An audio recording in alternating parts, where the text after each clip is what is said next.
नमस्कार, आप सीमांचल की आवाज देख रहे हैं और मैं हूं आपके साथ रिया। पत्रकारिता का मुखौटा पहनकर दूसरों पर कीचड़ उछालना आसान है, लेकिन जब वही कीचड़ खुद के दामन पर गिरता है तो चेहरे बेनकाब होने लगते हैं। पिछले एपिसोड में हमने दिखाया था कि कैसे एक तथाकथित चैनल ने बिना तथ्यों के हमारी छवि धूमिल करने की नाकाम कोशिश की। आज एपिसोड 3 में हम दिखाएंगे कि जो लोग हमें नैतिकता और नियम सिखा रहे हैं वे खुद कानून की धज्जियां कैसे उड़ा रहे हैं। रील के शौकीन अफसर और नियम तोड़ने वाली तथाकथित पत्रकारिता की ये रिपोर्ट देखिए। सभी के घर में पापा मोटरसाइकिल चलाते हो, ठीक? तो लोग सही से एकदम सोच के बोलो, सच कि क्या सबके पापा सर पे हेलमेट लगा के जाते हैं? 100% पक्का?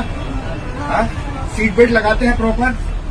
अच्छा, अगर लगाते हैं और ये ड्राइवर अभी सीट बेल्ट लगा के नहीं चल रहा था, बस का ड्राइवर सीट बेल्ट लगा के नहीं चल रहा था, किसी ने उसे नॉक नहीं किया, किसी ने उसे टोका नहीं, इसका मतलब तुम सभी लोग झूठ बोल रहे हो। ये वायरल वीडियो गौर से देखिए। एक तरफ किशनगंज परिवहन विभाग के प्रवर्तन निरीक्षक श्याम नंदन प्रसाद, जिनका विवादों से पुराना नाता रहा है, बच्चों को सड़क सुरक्षा की शपथ दिला रहे हैं।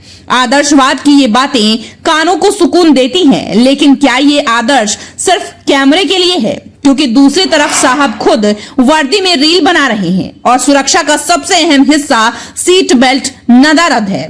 हालांकि हमारा चैनल इस वीडियो की सत्यता की पुष्टि नहीं करता, लेकिन अगर ये सच है तो कानून कहता है कि रक्षक ही भक्षक ना बने, क्योंकि यहाँ तो रक्षक ही रील स्टार बनने की होड़ में नियमों को किनारे कर चुके हैं। क्या वर्दी का रसूख नियमों से ऊपर है? वीडियो में आगे बढ़िए। अब मिलिए उस चेहरे से जो खुद को एक चैनल की ब्रांड एम्बेसडर बताती है, बबीता मिश्रा, जिनका चैनल अक्सर परिवहन नियमों पर ज्ञान बांटता दिखता है। वे खुद 140 की स्पीड से चलती गाड़ी में बिना सीट बेल्ट रील बनाती कैमरे में कैद हुई हैं। विडंबना देखिए, जो चैनल दूसरों को गुंडा या अराजक बताने का सर्टिफिकेट बांटता है, उसके अपने स्तंभ कानून की बुनियादी कड़ियों को तोड़ रहे हैं। चर्चा तो यह भी है कि रक्षक और इन तथाकथित पत्रकारों के बीच के निजी संबंध ही शायद इन्हें कानून के डर से ऊपर रखते हैं।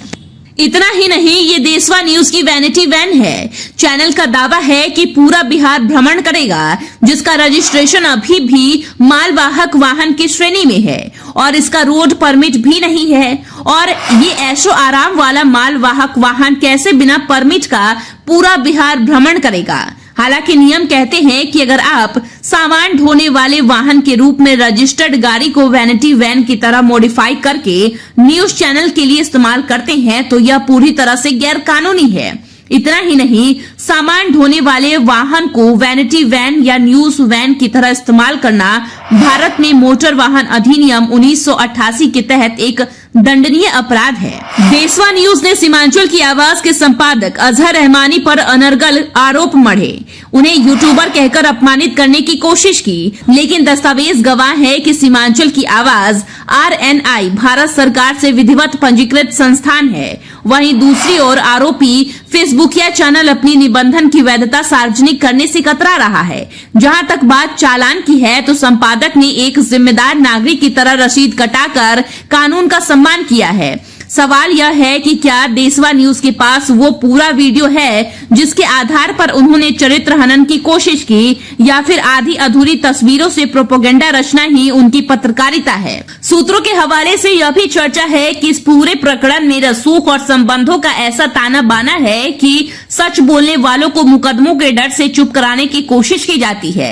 बहरहाल, लोकतंत्र में सवाल पूछना हमारा संवैधानिक अधिकार है और किसी भी तथाकथित रसूख से हम डरने वाले नहीं हैं, क्योंकि सत्य परेशान हो सकता है, पराजित नहीं। सीमांचल की आवाज की यह मुहिम किसी व्यक्ति विशेष के खिलाफ नहीं, बल्कि सिस्टम के खिलाफ है, जो अपनों के लिए अलग और आम जनता के लिए अलग कानून रखता है।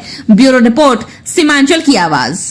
किशनगंज का सबसे प्रीमियम फैशन डेस्टिनेशन दी अरविंद स्टोर। यहाँ आपको मिलता है world class premium fabric collection, जिससे आप अपनी पसंद का सूट, ब्लेजर और एथनिक वेयर स्टिच करवा सकते हैं। साथ ही पाइए शानदार रेडीमेड कलेक्शन और किशनगंज में पहली बार कस्टम जीन्स टेलरिंग का अनुभव। बेहतरीन स्टिचिंग और हर चीज में परफेक्शन के साथ अपनी स्टाइल को दीजिए एक नया नाम। आज ही आए दी अरविंद स्टोर, शिव शक्ति कॉम्प्लेक्स, भगत टोली रोड, किशनगंज।